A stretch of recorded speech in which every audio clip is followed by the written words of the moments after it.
Interest ఉన్న వాళ్ళు ఈ విధంగా భగవద్గీతను చదవండి. రోజు ఒక శ్లోకమే కాకుండా పూర్తిగా శ్లోకాలు చదవాలి, కానీ మనం అర్థము చదివిన తర్వాత శ్లోకాలను ఈజీగా నేర్చుకోవడం జరుగుతుంది.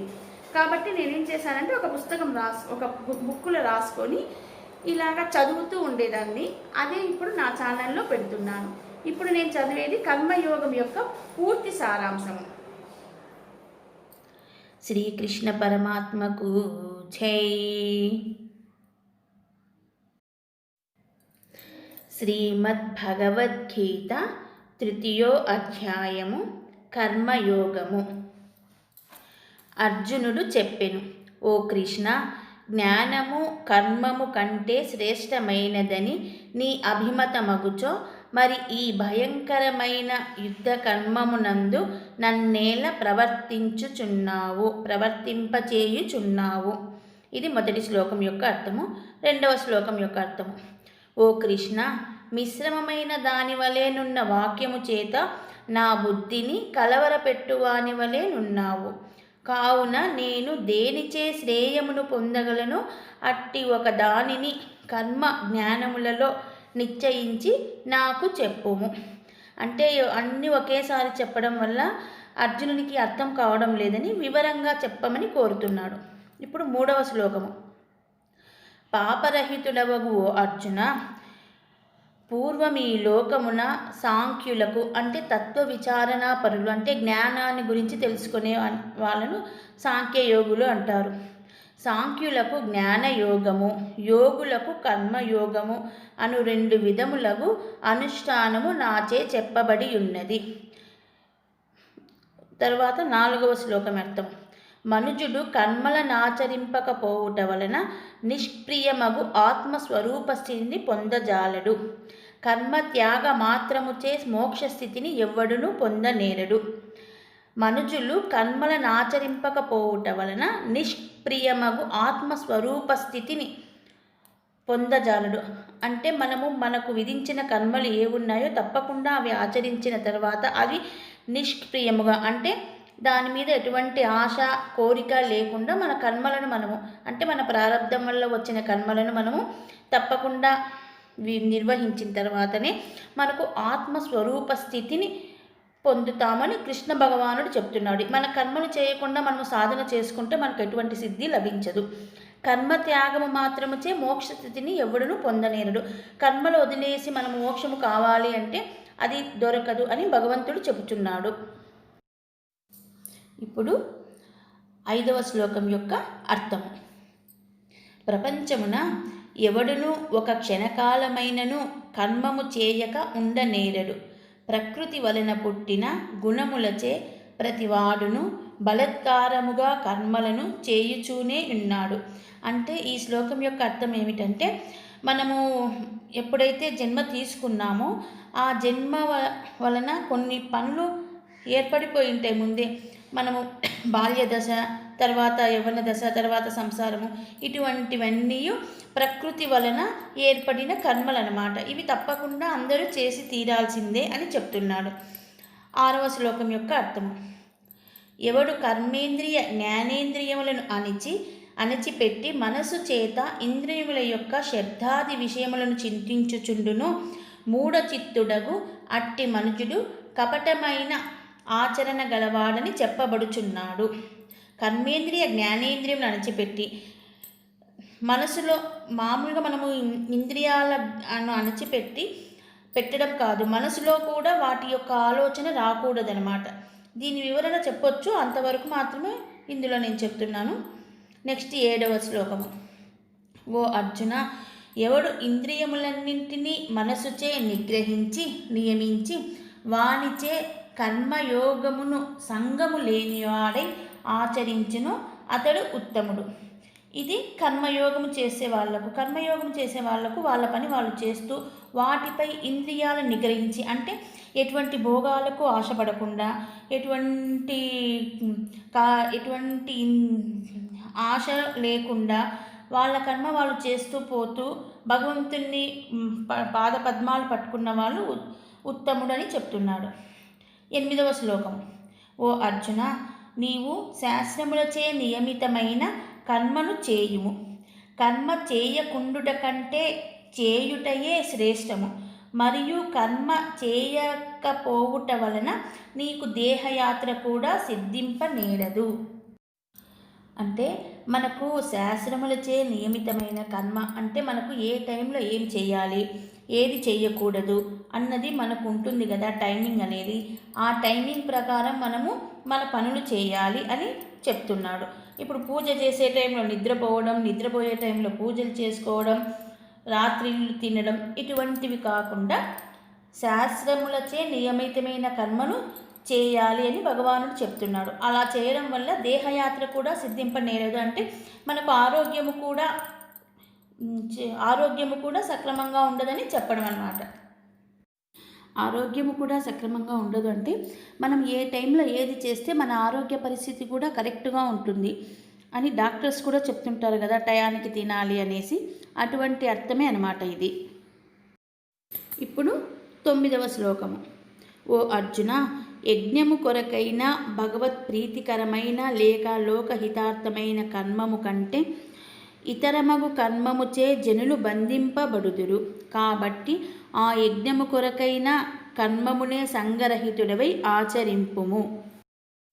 ఇందులో కర్మము కంటే ఇతరమగు కర్మముచే జనులు బంధింపబడుదురు అంటే మనకు ఇప్పుడు అర్జునునికి అతని కర్మ ఇప్పుడు యుద్ధం చేయడం అన్నమాట. అతనికి ఏర్పడిపోయింది, అది ఉండేది. కానీ అతను మోహము వల్ల బంధింపబడి చేయలేకపోతున్నాను అని చెప్తున్నాడు. అలా మోహముచే బంధింపబడకుండా నీకు విధించిన కర్మ ఏదైతే ఉందో అది ఫలాశక్తి లేక చేయమని భగవానుడు అర్జునుడితో చెబుతున్నాడు. ఇప్పుడు 10వ శ్లోకం యొక్క అర్థము. పూర్వము బ్రహ్మదేవుడు యజ్ఞములతో కూడా ప్రజలను సృష్టించి ఈ యజ్ఞములచే మీరభివృద్ధిని పొందుడు అని మీ అభీష్టములను నెరవేర్చుగాక అని వారితో పలికెను. యజ్ఞములచే మీరభివృద్ధిని పొందుడు, ఇవి మీ అభీష్టములను నెరవేర్చుగాక అని వారితో పలికెను. 11వ శ్లోకము. ఈ యజ్ఞములచే దేవతలను తృప్తిపరచుడు, ఆ దేవతలను మిమ్ములను వర్షాదులచే తృప్తి నొందింతురుగాక. ఈ ప్రకారముగా పరస్పరము తృప్తి నొందించుకొనుట వలన ఉత్తమ శ్రేయమును పొందగలరు. 12వ శ్లోకము. మనుజుడు చేయు యజ్ఞములచే సంతోషించి దేవతలు వారికి ఇష్టములైన భోగములనిత్తురు. అట్లు వారిచే నీయబడిన ఆ భోగ్య వస్తువులను తిరిగి వారికే సమర్పింపకయే ఎవడు అనుభవించునో అతడు దొంగయే అగును. 13వ శ్లోకము. అర్థము. యజ్ఞమునందు భగవదర్పణము చేసి మిగిలిన పదార్థమును తిను సజ్జనులు సమస్త పాపముల నుండి విడుబడుచున్నారు. అట్లుగాక ఎవరు తమ నిమిత్తమే భుజించుచున్నారో అట్టివారు పాపమును తినువారే ఎగుదురు. మామూలుగా అయితే బ్రహ్మ రాసిన రాత ఎవరు మార్చలేరు అంటారు కదా. అలా కాకుండా బ్రహ్మదేవుడు మనపై కరుణ కలిగి మరలా ఈ విధమైన అవకాశాన్ని మనకు కలుగచేసినాడు. యజ్ఞాలను సృష్టించి ఆ యజ్ఞము ద్వారా మీకు కావలసిన కోరికలు తీర్చుకొనమని మనకు ప్రసాదించినాడు. తర్వాత మనము భగవంతునిచే ఏదైతే పొందుతామో అది తిరిగి భగవంతునికే సమర్పించి ప్రసాద రూపంగా మనము తీసుకోవాలన్నమాట. అలా తీసుకున్నప్పుడు అందులో దోషాలు అనేవి ఉండవు. కేవలము ప్రసాద రూపంగా తీసుకోనడం అంటే మనకు ప్రారబ్ధ వశమున మనకు ఏ జీవితమైతే వచ్చిందో అది మనము భగవద్దర్పణము చేసి మన కర్మలు మనము చేస్తూ ఉండాలి అని అర్థం. ఈ యజ్ఞములచే దేవతలను తృప్తిపరచుచు ఆ దేవతలను మిమ్మల్ని వర్షాదులచే తృప్తి నొందించుతుందురు కాక. మనకు ప్రకృతి వలన లభించిన ఏ వస్తువైనా సరే భగవంతునికి నివేదన చేసి మరలా మనము వాటిని ఉపయోగించుకోవాలి అని అర్థము. దానివల్ల దేవతలు కూడా సంతోషపడతారు. కేవలము సంతానము కోసం యజ్ఞం చేయడం కాదు. ఇప్పుడు వర్షాలు రావడం లేదనేసి ఎన్నో ఉంటాయి కదా శాంతి యజ్ఞాలు, అటువంటివన్నీ చేస్తూ మీ కోరికలు మీరు తీర్చుకోండి అని భగవంతుడు మనకు బ్రహ్మదేవుడు ఈ విధంగా ఏర్పాటు చేశాడు. మామూలుగా అయితే మన కర్మ మనం అనుభవించాల్సిందే. ఇదొక మనకు బ్రహ్మదేవుడే స్వయంగా మన కొరకు ఈ విధంగా చేశాడు అంటే మనకు రాసిన రాతను మనము కాస్తైనా ఇటువంటి మంచి మాటలతో దానిని దాటొచ్చు అనే అర్థమే కదా. అంటే కాస్తైనా మనము ఇటువంటి జ్ఞాన విచారణతో మనకు ఉన్నదేదో, మనకు ఏది లోపముందో దాన్ని మనము రూపుమాపుకోవచ్చు కదా. ఇది దేవుడే సృష్టించినదే కదా. కేవలం మూఢంగా ఏది జరుగుతుందిలే అది జరుగుతుంది అని మాత్రం అనుకోకూడదు. ఒక యాక్షన్ అంటూ పెడతాడు దేవుడు తప్పకుండా. అది సూక్ష్మ బుద్ధితో మనము తెలుసుకొని ఆచరించాలి. ఇప్పుడు 14, 15 శ్లోకాల యొక్క అర్థము. ప్రాణులు అన్నము వలన కలుగుచున్నవి, అన్నము మేఘము వలన కలుగుచున్నది, మేఘము యజ్ఞము వలన కలుగుచున్నది, యజ్ఞము సత్కర్మ వలన కలుగుచున్నది, సత్కర్మ వేదము వలన కలుగుచున్నది, వేదము అక్షర పరబ్రహ్మ వలన కలుగుచున్నది. కాబట్టి సర్వవ్యాపకమగు బ్రహ్మము నిరంతరము యజ్ఞమునందు ప్రతిష్ఠింపబడిన దానినిగా నెరుగుము. అంటే మనకు ప్రాణము ఎలా ఏర్పడుతున్నది అన్నది వివరించాడు. ఇది మంత్రపుష్పంలో కూడా దీని అర్థం ఉంటుంది అనుకుంటున్నాను. మనకు ప్రాణము ఏర్పడడానికి కారణమైన ఈ పంచభూతాలన్నింటినీ అన్నింటిలో కూడా ఆ బ్రహ్మమునే మనము చూడాలి అని తెలుపుతున్నారు. ఇప్పుడు 16వ శ్లోకం యొక్క అర్థం. ఓ అర్జున, ఈ ప్రకారముగా ప్రవర్తింపచేయబడిన ధర్మచక్రమును ఈ ప్రపంచమున ఎవడును అనుసరించి వర్తింపడో అతడు పాప జీవితమును గడుపువాడును ఇంద్రియ లోలుడును అయి వ్యర్థముగా బ్రతుకుచున్నాడు. 17వ శ్లోకం అర్థం. ఎవడు కేవలము ఆత్మయందే క్రీడించుచు ఆత్మయందే తృప్తి పొందుచు ఆత్మయందే సంతోషపడుచుండునో అట్టి ఆత్మజ్ఞానికిక చేయదగిన పని విధి ఏదియూ లేదు. ఇక్కడ మనకు కొంచెము కన్ఫ్యూజ్ అవుతుంది. ఇంతవరకు మనకేమన్నారు, కర్మయోగం చేయాలి, ఫలాసక్తి వీడి చేయాలి, తప్పకుండా చేయాలన్నారు. కానీ ఇక్కడ మరలా ఆత్మయందే క్రీడించుచు ఆత్మయందే తృప్తి పొందుచు ఆత్మయందే సంతోషపడుచుండును అట్టి ఆత్మజ్ఞానికి చేయదగిన పని ఏదియూ లేదు. అంటే దీని అర్థం ఏమిటంటే, నువ్వు జ్ఞాన మార్గము ద్వారానైనా సరే కర్మ మార్గము ద్వారానైనా సరే ఏదో ఒక జీవితం మనం గడపాల్సిందే కదా. అట్టివారు నువ్వు జ్ఞాన మార్గంలో ఉన్న నీ ఆత్మయందే నీవు సంతుష్టుడై ఉండాలి. కర్మ మార్గంలో ఉన్నా కానీ నీకు ఏది లభించిందో అందులో నువ్వు సంతోషంగా ఉండాలి. మన ఆత్మలో మనము భగవంతుణ్ణి దర్శించుకోవడము, ఇది ఆత్మజ్ఞానం అన్నదనమాట. ఇక్కడ కొంచెం కన్ఫ్యూజ్ అవుతుంది ఎవరికైనా అర్థం చేసుకోవాలనుకుంటే. ఈ 17వ శ్లోకానికి నేను అర్థం చేసుకున్నది ఇది నాకెవరూ చెప్పలేదు. నా అనుభవంతో నేను అర్థం చేసుకున్న మీనింగ్ నేను ఈ 17వ శ్లోకానికి ఇప్పుడు మీకు చెప్పినాను.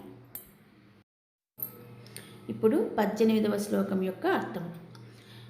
అట్టి ఆత్మజ్ఞానికి అంటే ఆత్మయందే క్రీడించుచు ఆత్మయందే తృప్తి పొందుచు ఆత్మయందే సంతోషపడు ఆత్మజ్ఞానికి ప్రపంచమున చేయదగిన కర్మ ఏదియూ లేదు. కర్మ చేయుటచే ప్రయోజనము కానీ చేయకుండుటచే దోషము కానీ ఏదియూ లేదు. మరియు అతనికి సమస్త భూతముల యందును ఎట్టి ప్రయోజనము కొరకైనను ఆశ్రయింపదగినదేదియూ లేదు. 19వ శ్లోకం యొక్క అర్థం. కాబట్టి నీవు సంగము అంటే ఫలాపేక్ష లేనివాడవై చేయదగిన కర్మను ఎల్లప్పుడూ చక్కగా చేయుచుండుము. ఆసక్తుడై కర్మ ఆచరించుచు మనుజుడు క్రమముగా మోక్షము నొందుచున్నాడు. 20వ శ్లోకము. జనకుడు మొన్నగువారు నిష్కామ కర్మము చేతనే మోక్షమును పొందిరి. జనులను సన్మార్గమున ప్రవర్తింపచేయనుద్దేశము చేయనైనను నీవు కర్మలను చేయుటకే తగియున్నావు. 21. గొప్పవాడే కర్మను చేయునో దానినే తక్కిన వారును చేయుదురు. అతడు దేనిని ప్రమాణముగా గైకొనునో తక్కిన వారును దానినే అనుసరింతురు. ఇందులో జనక మహారాజు గురించి చెప్పారు కదా. జనక మహారాజు జ్ఞానయోగి కర్మయోగి రెండు. ఎందుకంటే జనకునికి ఎంతో జ్ఞానం ఉంటుంది, జనక మహారాజుకి ఎంతో జ్ఞానం ఉంది, కానీ కర్మయోగము కూడా తను ఆచరించాడు, తన బాధ్యత తను నిర్వహించుకున్నాడు. ఈ ఈ 20వ శ్లోకం యొక్క అర్థము జనక మహారాజుని గురించి తెలిసిన వారికి బాగా అర్థమవుతుంది. ఇప్పుడు 22వ శ్లోకం యొక్క అర్థం.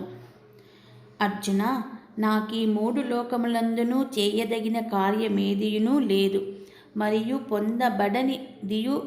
పొందదగినదియు నగు వస్తువును ఏదియూ లేదు.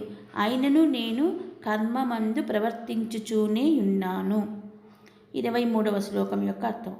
ఏలయనగా అర్జున, నేనెల్లప్పుడూ జాగరూకుడనై కర్మమందు ప్రవర్తింపకపోయినచో మనుష్యులు సర్వవిధములా నా యొక్క ఆ మార్గముని అనుసరించి ప్రవర్తించుచుందురు. 24.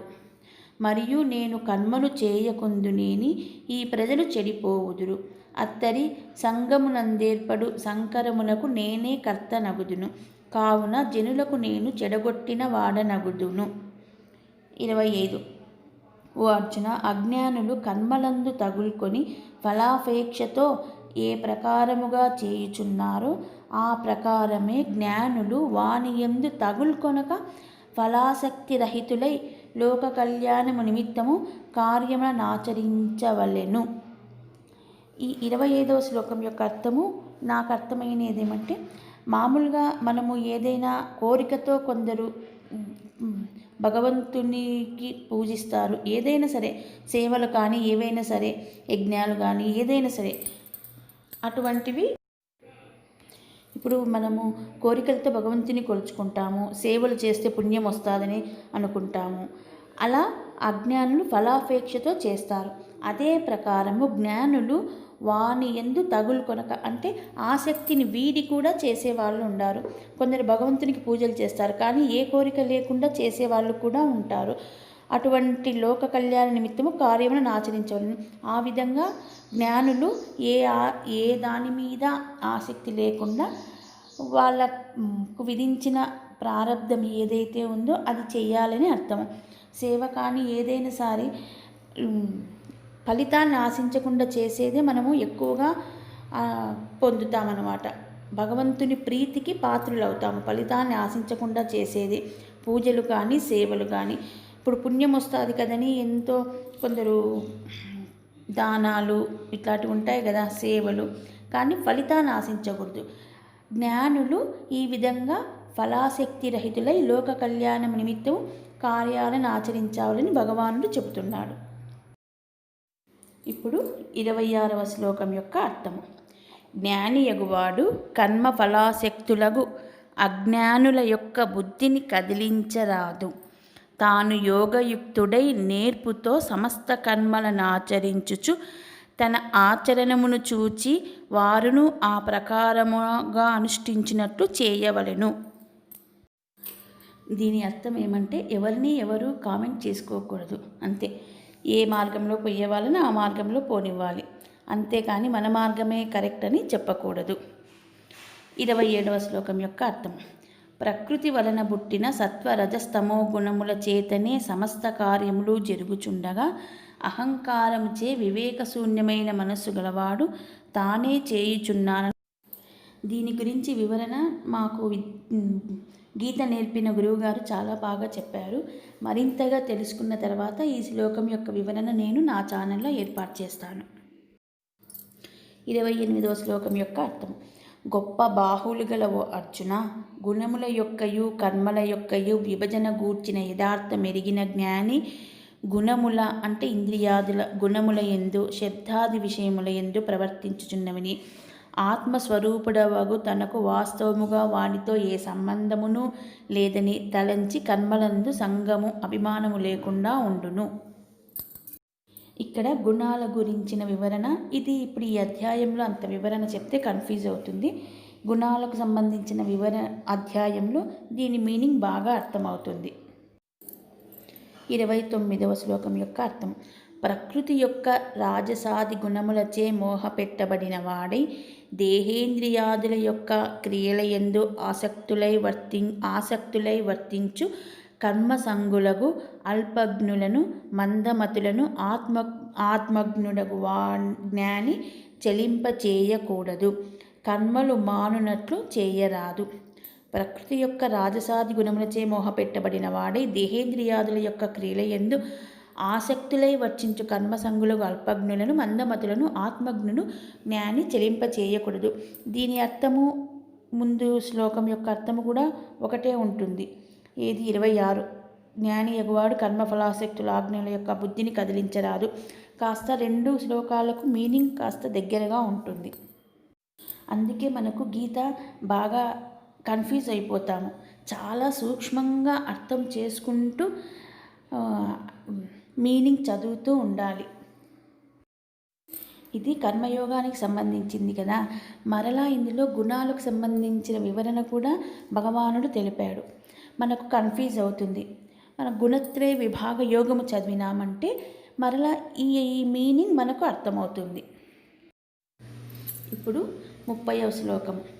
సమస్త కర్మములను నాయందు ఆధ్యాత్మ చిత్తముతో సమర్పించి ఆశగాని మమకారము గాని లేనివాడవై నిశ్చితంగా యుద్ధమును చేయుము. 31. ఏ మనుజులు శ్రద్ధావంతులై అసూయ లేని వారై ఈ నా అభిప్రాయములనెల్లప్పుడూ ఆచరణ ఎందుంచుచున్నారో వారును కర్మబంధముల నుండి విడువడుచున్నారు. ఇది కొంచెం అర్థం చేసుకోవాలి. మనం భగవంతుని మీద పూర్తి శరణాగతి పొందినామనుకో మనం అంత ఎక్కువగా కర్మబంధంలో చిక్కుకొనము. మనము పూర్తి శరణాగతి భావంతో మన కర్మలంటే మన ప్రారంధం మనం అనుభవించినామంటే మనము కర్మబంధం నుండి విడివడుచున్నాము. అంటే కర్మబంధం నుండి విడివడుచున్నాను భగవంతుడే చెప్పినాడు. పూర్తిగా నా యందు భారము వేసి నీ పనులు నువ్వు చేస్తే నీవు ఏ కర్మ యందు బంధింపబడు అని భగవానుడు చెప్తున్నాడు. పూర్తి శరణాగతి అయిన తర్వాత కూడా మనము అజ్ఞానముచే ఒకవేళ మనము కర్మలో చిక్కుకున్నా కానీ ఏదైనా అప్పుడు భగవంతుడే మనలను మరలా ఆ కర్మబంధము నుండి బయటపడవేస్తాడు. 32వ శ్లోకం. ఎవరు నా ఈ అభిప్రాయమును ఆధ్యాత్మ మార్గము నిష్కామ కర్మయోగ పతిని ద్వేషించు వారై అనుసరించక ఇందులో అట్టి వారిని బుద్ధిహీనులుగను బొత్తిగా జ్ఞానము లేని వారులగను చెడిపోయిన వారులగను ఎరుంగుము. 33వ శ్లోకము. జ్ఞానవంతుడైనను శాస్త్ర పాండిత్యము లేక లౌకిక జ్ఞానము కలవాడైనను తన ప్రకృతికి జన్మాంతర సంస్కారముచే కలిగిన స్వభావమునకు అనుగుణముగానే ప్రవర్తించుచున్నాడు. ప్రాణులు తమ ప్రకృతిని అనుసరించియే నడుచుచున్నవి కావున ఇక నిగ్రహమేమి చేయగలదు. ఇప్పుడు 34వ శ్లోకం యొక్క అర్థము. ప్రతి ఇంద్రియమునకును దాని విషయముల యందు శబ్దాదులందు రాగద్వేషములు ఇష్టానిష్టలు ఏర్పడి ఉన్నవి. ఆ రాగద్వేషములకు ఎవరునూ లోబడకూడదు. అవి మనుజునకు ప్రబల శత్రువులు కదా. అంటే మనము ఇంద్రియార్థాలనే శబ్దరూప రస గ్రంథాలు అనే వాటికి లోపడకూడదు అని భగవానుడు చెప్తున్నాడు. 35వది. అర్జునుడు పలికెను, ఓ కృష్ణ, అయితే మనుజుడు పాపము చేయవలెనని కోరినప్పటికీ దానిచే ప్రేరేపింపబడి బలత్కారముగా పాపము చేయుచున్నాడు. 37వ శ్లోకం. శ్రీ భగవానుడు చెప్పెను, ఓ అర్జున, నీవడిగిన ఈ హేతువు రజోగుణము వలన పుట్టిన కామము. ఇదియే క్రోధముగా పరిణమించుచున్నది. ఈ కామము ఎంత అనుభవించినప్పటికీ తృప్తిని పొందనిదియు మహాపాపములకు కారణభూతమైనదియు అయి ఉన్నది. కావున దీనిని మోక్ష మార్గమున శత్రువుగా నెరుంగుము. నెక్స్ట్. చక్కగా నాచరింపబడిన ఇతర ధర్మము కంటేను గుణము లేనిదైనను తన ధర్మమే శ్రేష్టమైనది. తన ధర్మమందు మరణమైనను శ్రేయస్కరమే యగును. ఇతరుల ధర్మము భయదాయకమైనది. 37వ శ్లోకం యొక్క వివరణ నేను నెక్స్ట్ ఎపిసోడ్లో చెప్తాను. దీని గురించి తప్పకుండా తెలుసుకోవాలి. నాకు చాలా కన్ఫ్యూజన్గా ఉంది. 38వ శ్లోకం యొక్క అర్థం. పొగచేత అగ్నియు మురికి చేత అద్దమును మావి చేత గర్భమందలి శిశువును కప్పబడి ఉండులాగున ఆ కామము చేత ఈ ఆత్మజ్ఞానము కప్పబడి ఉన్నది. 39వ శ్లోకము. ఓ అర్జున, నిందింప శక్యము కానిదియు అగ్నివలే తృప్తి చెందనిదియు ఆశారూపమైనదియు జ్ఞానికి నిరంతర శత్రువునకు ఈ కామము చేత ఆత్మజ్ఞానము కప్పబడి ఉన్నది. 40. ఈ కామమునకు ఇంద్రియములు, మనస్సు, బుద్ధి ఆశ్రయములని చెప్పబడుచున్నవి. ఈ ఇంద్రియాదులచే కామము ఆత్మజ్ఞానము గప్పివేచి మనుజుని మిగుల మోహపెట్టుచున్నది. ఇంద్రియములు మనస్సు, బుద్ధికి ఆశ్రయములని చెప్పబడుచున్నవి. అంటే మనము గ్రహించినవన్నీ కావాలని మనసు కోరుతుంది, బుద్ధి పుడుతుంది. ఇలాగనమాట. అన్నీ మనము చూచినవి కావాలి, తెలుసుకున్నవి మనం అనుభవించాలి అనే అర్థం అన్నమాట. ఇది మనకు మిగుల మోహపెట్టుచున్నది అనే అర్థము. 41వ శ్లోకం యొక్క అర్థము. భరత శ్రేష్ఠుడవగు అర్జున, కాబట్టి నీవు మొదట ఇంద్రియమును నిగ్రహించి జ్ఞాన విజ్ఞానములను, శాస్త్ర జ్ఞాన అనుభవ జ్ఞానములను రెండింటినీ నాశనము చేయినదియు పాపస్వరూపమైనదియు నగు ఈ కామమును తప్పకుండా సంపూర్ణముగా విడిచివేయుము, అంటే నశింపచేయుము. 42. దేహాదుల కంటే ఇంద్రియములు గొప్పవి. ఇంద్రియముల కంటే మనస్సు గొప్పది. మనస్సు కంటే బుద్ధి గొప్పది. బుద్ధి కంటే గొప్పవాడెవడో అతడే ఆత్మ అని ఇట్లు పెద్దలు చెప్పుచున్నారు. 43. గొప్ప బాహులు గలవో అర్జున, ఈ ప్రకారముగా బుద్ధి కంటే అతీతమైన దానినిగా ఆత్మనెరిగి వివేకముతో కూడిన బుద్ధి చేత మనసును బాగుగా అరికట్టి జయించుటకు కష్టసాధ్యమైనటి ఈ కామమను శత్రువును నశింపచేయుము. ఇందులో ఆత్మ గొప్పది, ఇంద్రియములు గొప్పవి ఉంది కదా, ఇది చాలా కన్ఫ్యూజ్ అవుతుంది. ఈ శ్లోకం మనకు, ఈ 2 శ్లోకాలు అర్థం కావాలంటే మనం పూర్తిగా భగవద్గీతను చదివిన తర్వాతే మనకు అర్థమవుతుంది. ఇంద్రియములు గొప్పవి, ఇంద్రియముల కంటే మనస్సు గొప్పది, మనసు కంటే బుద్ధి గొప్పది, బుద్ధి కంటే ఆత్మ గొప్పది అని చెప్తారు కదా. ముందు వీటి వివరణ మనము తెలుసుకోవాలి. బుద్ధి ఏంది, ఆత్మ ఏంది, మనస్సు ఏంది అన్న వివరణ మనం తెలుసుకున్నప్పుడైతే మనకి ఇవి బాగా అర్థమవుతాయి, ఈ 2 శ్లోకాల యొక్క మీనింగ్.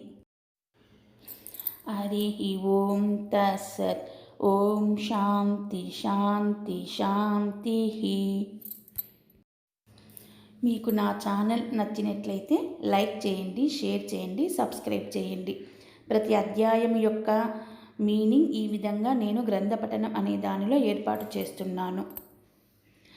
ఇది కాస్త ఎక్కువగానే ఉంటుంది వీడియో, ఎందుకంటే ఒకే ఎపిసోడ్లో ఒక్కొక్క అధ్యాయం ముగించాలన్నది నా ఐడియా అన్నమాట.